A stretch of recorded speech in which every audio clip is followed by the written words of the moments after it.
Welcome everyone to the Dirt X podcast, episode one, our first official episode. New podcast starting between me, Jacob Dove, J Dove Phenom on X, and Cushion Baking. Um, yeah, that's Cushion That's Banging. me. Yep. That's Uh, me. The worst fucking choice you could have picked. That's me. yeah, a lot of people. This might be the first time seeing who runs that account. Usually, if you see my face, it's probably from some stupid skit I'm posting. But yeah, we're starting Dirt X here. It's a very unserious, unfiltered dirt racing podcast. We're going to cover some big news today. Just wanted to introduce ourselves. So yeah, I'm Jacob. I started Phenom Motorsports back in 2020. Started out as just a little sim racing team. Worked the way up to supporting young grassroots racers, helping them through social media promotions and different edits and stuff like that to get sponsorship opportunities. So definitely excited to keep expanding the Phenom brand. Recently started silly TikTok things, imitating what goes on in the dirt racing world. So yeah, Cushion Bacon, take it away and introduce yourself. Well, I'm just kind of the town idiot. Just a race fan, man. Not a lot of history. I don't do anything cool. Kind of post some memes here and there. That's just who I am. Like I said, the worst fucking choice you could have made is here. But we're gonna get through it. Is there any way you can drop for the viewers where you got hashtag meme daddy from? No, that just kind of came from somebody else, and it just kind of stuck, and I just kind of posted it with every one of them, and yeah, I ain't got nothing on that. I don't remember how it happened. Some of that shit is just kind of off the hip, and here we are. Yeah, I don't have a good story for that. I wish that, I had some crucial. Oh yeah, it happened this way. I ain't got the slightest clue. Yeah, and so for our new viewers, we're going to be covering, late models, sprint cars, midgets, non-wing, everything under dirt, under the sun.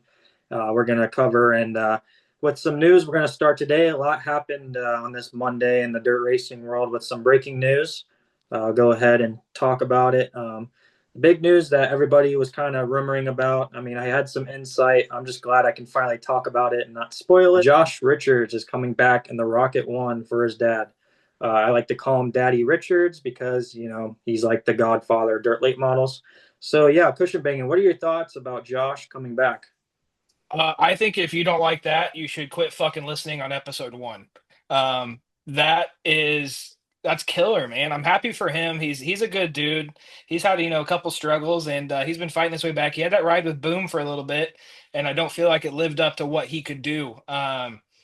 Dude, he's a 4 or 5 time champion with Woo and whatever else. I mean, he's arguably on Mount Rushmore in the Rocket One car. So if you're not excited about him coming back, I feel bad for you, man. He deserves it. Yeah, it's crazy because last time I seen him race in person, it was back in 2021 at East Bay for the Winter Nationals, and he was running the iRacing number 14 car, and Hmm. it seemed like he was kind of slowing down, but he was still on top of his game, and the type of equipment he was running and the past success that he has, and with a dad like him, like with Mark Richards, you would think that he'd be in the sport for a long time, and then he just ends up quitting and getting married and I understand family crap problems, whatever with that. But, it's good to see somebody like that in the sport come back. Absolutely, and even if it's for a pick and choose schedule, I think me and you've kind of talked about this, but he's mainly a tool. He's a tool for R&D. He's a tool because Mark knows how he drives and how the car's going to react to him on the throttle and behind the steering wheel. So it's helped Brandon tremendously ever since it got leaked the first time that he was coming back to do this. And it has, I mean, look what it's done to Brandon and that Rocket One, and what the XR27 or whatever the hell they're on now, it's helped tremendously. So, and first off, that scheme is badass. The black number and everything about that is killer. Um, and see, and this all kind of makes sense now because when that first picture got leaked, everybody thought, "Oh, that's the car Brandon's driving now." And I'm like, "No, that car had a black number. Brandon's has what, the red number, I think, or the the classic Rocket One kind of inverted. And I'm Mhm. like, that's not the car. Yeah. And I think it was a photo that got leaked out of the shop, and I think Rocket actually leaked it. So it's not like anybody's doing wrong. I think it was leaked from their social media page, and that's what it was still curious to me. And then obviously the late rumors were that it was only World 100 he was coming back for, and then they announced the Firecracker. I'm like, oh, that makes sense because I think Josh had so much success at that track, just in general, more so than Eldora. So I'm stoked for it. Everybody else should be too. I don't care if he doesn't even make the main. Seeing him out there it's going to be sweet. Yeah, definitely. And as someone who knows a lot about Rocket One, leaked images myself, when it first got out, apparently it was actually a Rocket customer that came in picking up a new chassis and took a picture and ended up getting out there. So obviously, Mark Richards isn't a big fan of people taking pictures, but nice to see here with Shepard next to the car now. It's official out there that he's going to be running. I was initially told that he was going to run the World 100, but this comes out as a surprise that, you know, I mean, I'm not going to complain. If we get more Josh Richards out there, the merrier. It should be interesting. Hillbilly 100 historic, even though it's at Lernerville now, should be enticing to see, and it gets a lot of fans intrigued. So, moving on, another big news that we saw today in the sprint car world. It feels like Donnie Schatz has been being passed around all these race teams right now after he was let go from, well, that guy, Tony Stewart, with the number 15 after 18 years of racing together. It was hard to believe. He had one stint with the Big Game Motorsports number 15 team with David Gravel. First race out, first lap, wrecked it, bent the frame, and that was it. So he's been running the Lundstrom number 15 car. He has one more race with them, and then he'll be moving on to a new team, and that's who Spencer Baseman has been behind the wheel of with Paul Silva on the wrenches and the Works Limited car, usually the 57W. And yeah, Cushion Bang, what do you think? I know you're not too big on the sprint cars yet. You're starting to learn, but just what do you Yeah. think about Donnie coming on? Yeah, push and flip's not my forte, but here we're gonna get through it. So I guess I have more questions than answers here. So when obviously Donnie got left like a fat girl at prom from Tony after 18 years, you know what I mean? It's like a marriage, and all of a sudden somebody finds somebody else that's God given, whatever, what have you. It sucks. Nobody wanted to see it, but I thought the gravel teammate ride was not a full time ride then. No, they were initially only supposed to run like 6 races together. Gotcha. Okay. See, that's where I was confused because everybody treated that like LeBron going to Miami. You know what I mean? That was the monster team, and that was supposed to be the end all be all. And I love Donnie as much as the next guy, and it sucks to see that. But then, I even talked to you about this today. This news came out, and I was confused. I'm like, okay, so I forgot honestly that Baston was in this ride, and I'm like, okay, so what's that mean for Larson? I mean, I guess I'm confused. There's too many moving parts here. Yeah, so and a lot of people that might not know, the 57 car that Paul Silva owns is, usually ran by Kyle Larson with the high limit races and then all the big crown jewels. But this car here is separate, different owner. Paul Silva is on the wrenches of it. He's just the crew chief, Okay. and it's only stored out west in California. So we've seen Tyler Courtney race this car before. We've seen other people get behind the wheel and run it out west, but yeah, it's not a national touring series car. And I think they just brought it out, to give Spencer Basin a chance, who just lost his ride too with Jason Myers. So it made sense to put him in. And he only had a couple of races with this team before he has to find another ride. So I guess, with a Donnie, a 10-time World of Outlaws champion, you have to, maybe give it a shot, especially with Larson, focused on running his NASCAR playoffs and the little sissy asphalt fairy world over there. So, yeah, it should be interesting that, Donnie has always been a very crucial person towards high limit. And, this is, a team that's affiliated with Larson, but I don't think Larson's going to be like, hey, don't put Donnie in the car just because he talked crap about high limit. So, should be intriguing to see where Spencer Basin ends up too, because I don't have no insight yet on where he's going to end up. So is this for high limit races or for World Outlaw races? Yeah, so the deal is the next 6 World of Outlaw races out west, Donnie's going to be behind the wheel of. So, yeah, we could see, Donnie, have to find another ride after this. I mean, this is his 4th ride this month, which is crazy to think. Jumping from ride to ride, you get no continuity with any of the team or crew chief. So, but I think he's going to be fast right out of the gate. Baston was really good in this car. He had podiums almost every night in it. So I think between Paul and Donnie, it's either going to work or they're going to rub heads, and it's just not going to work out. Yeah, no, I think we saw this kind of happen with fenders with Larson and Rumley, right? So everything that Donnie does in here is going to be compared to what Kyle did with Silva, right? The same thing with that six car of what Kyle and Rumley got going on. I mean, what the Wild West, the PDC, God knows how much money they made together. And then, it's not that Rumley's fell off, but Kyle's magical, man. And don't listen to him, Kyle. Go get your money, get the NASCAR money as long as you possibly can. We're always ready for you to come back anytime you want and whatever you want. Okay.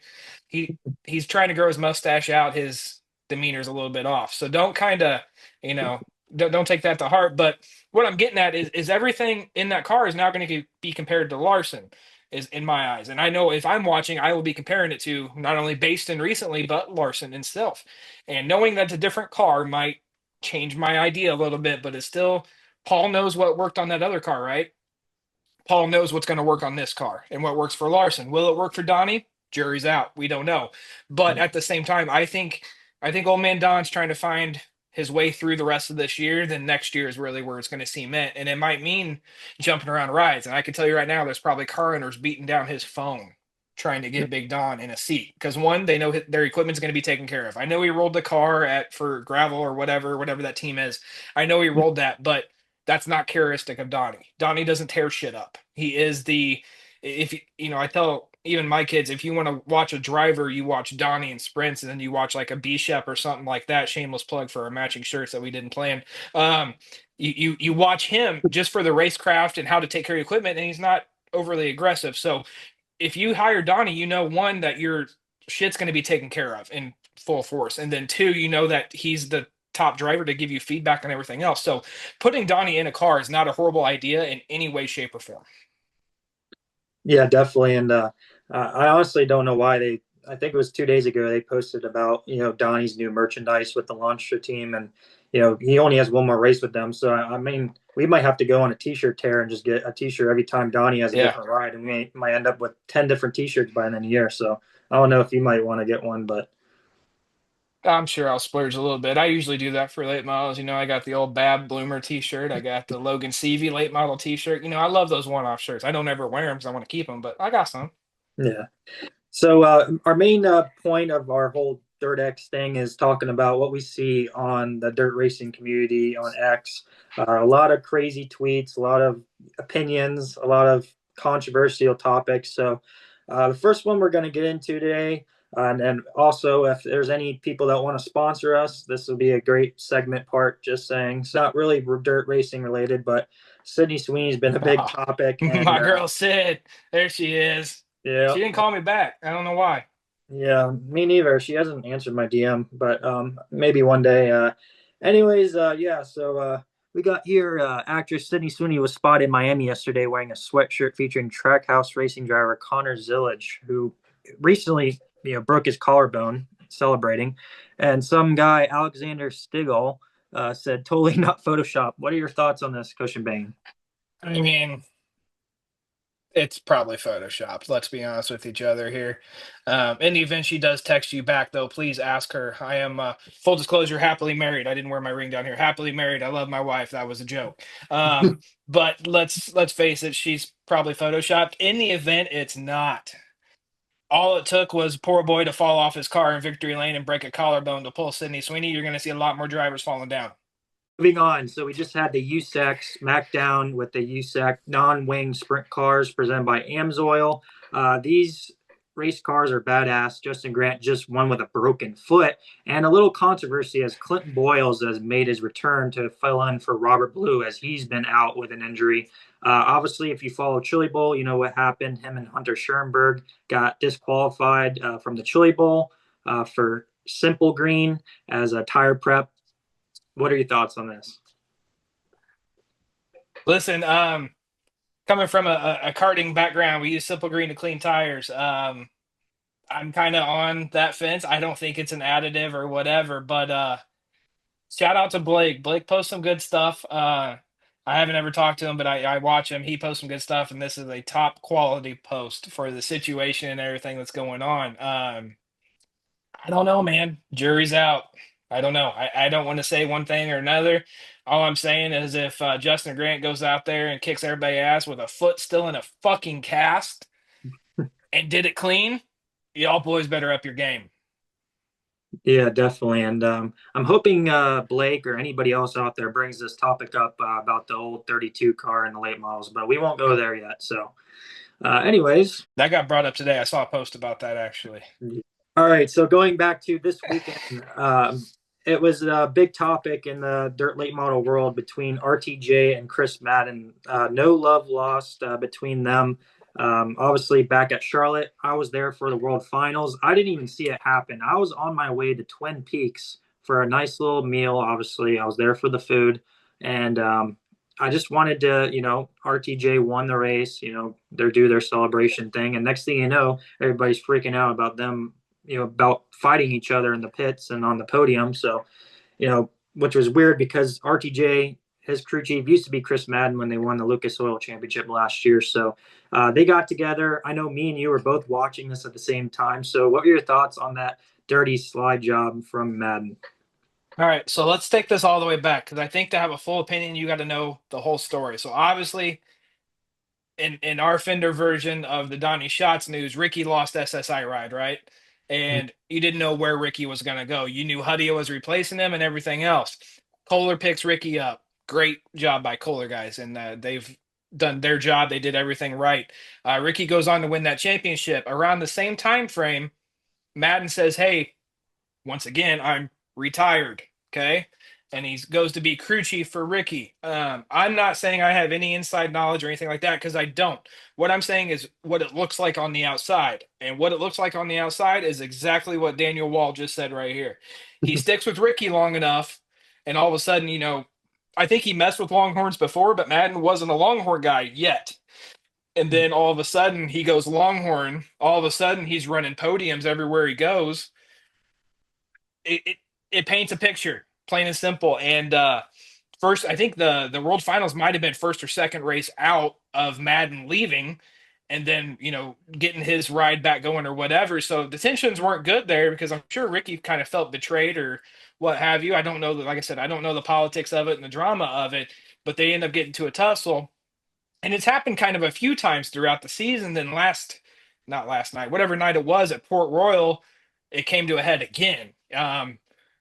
On one of the restarts late in the race, Madden dove, bottom middle and went to slide up coming out of two and left Ricky the lane, right? To come out of two so they could actually race. The next restart, I think Madden thought he had a good enough run. He could clear Ricky coming out of two. And while he could, Ricky viewed that as a kind of a chicken shit move, more or less. And that's what I clarified on my Twitter post a little bit. I'm not saying the move was dirty. It wasn't, okay? But if you leave a guy a lane the first time for the same restart, the same everything, Ricky's going to assume that, hey, he wants to race, that lane's going to be open again. And I think that's where Ricky got frustrated. Madden slid up, cleared it off of two, blocked that cushion lane. Ricky came in there like a bat out of hell, like he has every other restart and every other lap, and that gap closed. Well, Ricky got into him, and then all hell broke loose for a while. And Ricky, like he said, he never let it off the chip the rest of the race. Got back to Madden and eventually slid Madden. And Madden's comments in victory lane, podium lane, whatever you want to call it, he wasn't in victory lane, was, he could have let out. I did the same thing when he slid him. My argument that I think I texted you this, I'm like, yeah, Madden let out because he knew Ricky was going to park it on his shit if he didn't. Ricky was going in there not to one, win the race, and two, to send a message. And he sent the message and he did it clean. So it's going to be interesting for a while. Once again, there is rumors about Madden retiring at the end of the year, but hell, it's been 3 or 4 times now. So we'll see. Yeah, I wanted to bring that up because, Chris Madden's already supposed to be retiring when he made that announcement. And, it seemed like he was just going to sit back, go into the crew chief role with Ricky. And, it seemed like they were working together pretty well because RTJ picked it up with the Kohler Motorsports team after being let go with SSI and ended up winning the championship. And then all of a sudden, Madden, is in a GR Smith 44 car. And it's like, oh, crap, here he comes back. And then obviously that's not a ride anymore for him. And now he's just running his own stuff. And then, this is a guy that's supposed to be already selling off his whole team. So going back to the Topless 100, it had to be a big topic on a lot of people's radar about the Hoosier tire situation. Um, I know I was frustrated watching this race. I'm sure you're watching this race too, just because the Topless 100 is a very historic, you know, crown jewel per se. But I don't know. I was very disappointed. There were so many cautions in that race. I had a tweet out before the race was over. I think they were on their 11th caution. They still had halfway to go. And I said, tonight's winner, the Topless 100 at Batesville with Lucas Dirt, and it's a Hoosier tire because I think everybody in the field except for Davenport, Clay Harris, and um, I believe somebody else never blew a tire the entire race. The Hoosier tire situation, big topic in dirt late models, big topic in dirt racing in general. What's your thoughts on this?